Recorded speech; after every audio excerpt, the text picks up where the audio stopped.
আসসালামু আলাইকুম।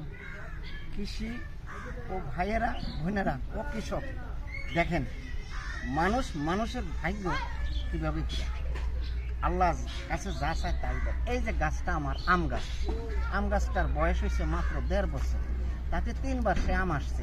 এটা 12 মাস ধরে। এখন হলো পৌষ মাসের 5 তারিখ।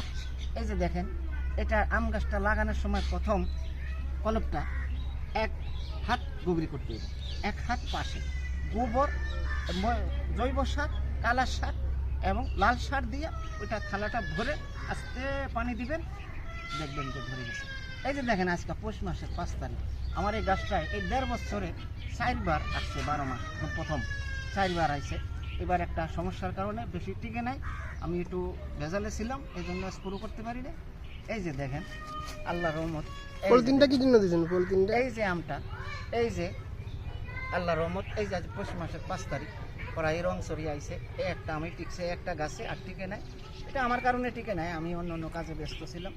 তো এই যে আমি আমটা পলিথিন দিয়া কেন বাঁধছি, এটা প্রশ্ন করতে পারি। এই পলিথিন দিয়া বাঁধছি, এই আমটা যখন ফলটা এতটুকু হবে ছোট্ট, তখন এটারে পলিথিন দিয়া বাঁধ দিয়া দিতে হবে, যাতে বাইরের কোনো পোকায় আক্রমণ না করতে পারে, আর আপনিও কোনো স্প্রে কীটনাশক না করলো সব।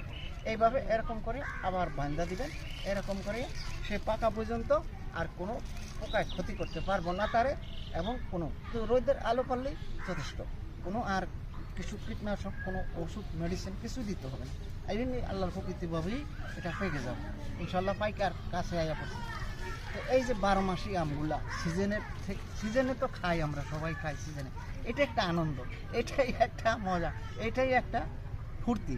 কিন্তু দেখেন, এই যে এগুলা দেখলে মানুষ অসুস্থ থাকলেও সুস্থ হয়ে যায়। কেন এই সমস্ত এই আধুনিক ডিজিটাল এই যে ফসল আমাদের দেশে, আম, কাঁঠাল, লেচু, সর্বকিছুই করা সম্ভব ইনশাআল্লাহ। আল্লাহর রহমত। আল্লাহ মানুষকে কোনোদিন বিমুখ করে না, মানুষকে যা চায় আল্লাহ তাই দেয়, কোনোদিন মানুষের নিরাশ করে না। আসসালামু আলাইকুম কৃষক ভাইয়েরা ও বোনেরা, আসসালামু আলাইকুম।